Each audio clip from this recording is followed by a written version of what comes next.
알아두면 유용한 경제 이야기, 오늘의 생활경제 시작합니다. 건강 상태를 보여주는 대표적인 지표 중엔 흡연율과 비만율이 있습니다. 우리 지역사회 흡연율과 비만율은 모두 상승세를 기록하고 있는데요. 음주의 경우에는 코로나19 이후 다소 증가했다가 최근 감소세를 보이고 있습니다. 최덕재 기자입니다. 질병관리청이 전국 만 19세 이상 성인 23만여 명을 조사해 발표한 지역사회 건강조사를 보면 담배 사용률은 여전히 20%를 웃돌고 있습니다. 담배 현재 사용률은 22.1%로 전년보다는 0.5%포인트 줄었습니다.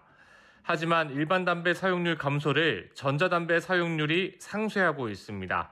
2019년 대비 일반 흡연이 약 12% 감소할 동안 전자담배는 무려 82%나 급증했습니다.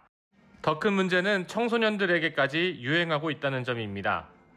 전자담배 또한 니코틴과 각종 화학물질로 특히 청소년의 경우 흡연의 관문이 됩니다. 향기가 들어간 가양, 액상 등 사용 때문에 조금 더 청소년에게 유혹적이어서 쉽게 전자담배 사용하고 있는 것으로 알려져 있습니다. 성인 비만도 점점 심해지고 있습니다. 올해 비만율은 35.4%, 성인 3명 중 1명은 비만이란 뜻입니다. 전년 대비 1.0%포인트 증가했고 10년간 계속 상승 곡선을 그리고 있습니다. 비만은 심혈관 질환, 제2형 당뇨병, 근골격계 질환뿐 아니라 대장암, 간암, 유방암 등 여러 암의 발생과 밀접한 관련이 있어 주의가 필요합니다. 음주의 경우 코로나19 유행 이후 다소 증가했지만 최근엔 감소 추세를 그리고 있습니다. 올해 고위험 음주율은 12%로 전년 대비 0.6%포인트 줄었고 월간 음주율은 57.1%로 1.2%포인트 감소했습니다. 코로나 이후 고위험 음주율과 월간 음주율 모두 증가 추세를 그리다가 고위험 음주율은 재작년부터, 월간 음주율은 작년부터 감소세로 돌아섰습니다. 고혈압 진단 경험률은 21.2%로 0.1%포인트 증가했고 치료율은 93.5%로 전년과 동일했습니다. 우울감 경험률은 5.9%로 0.3%포인트 감소했고 스트레스 인지율은 23.9%로 0.2%포인트 늘었습니다. 연합뉴스TV 최덕재입니다. 노로바이러스 감염증 환자가 작년보다 60% 가까이 늘어난 걸로 집계됐습니다.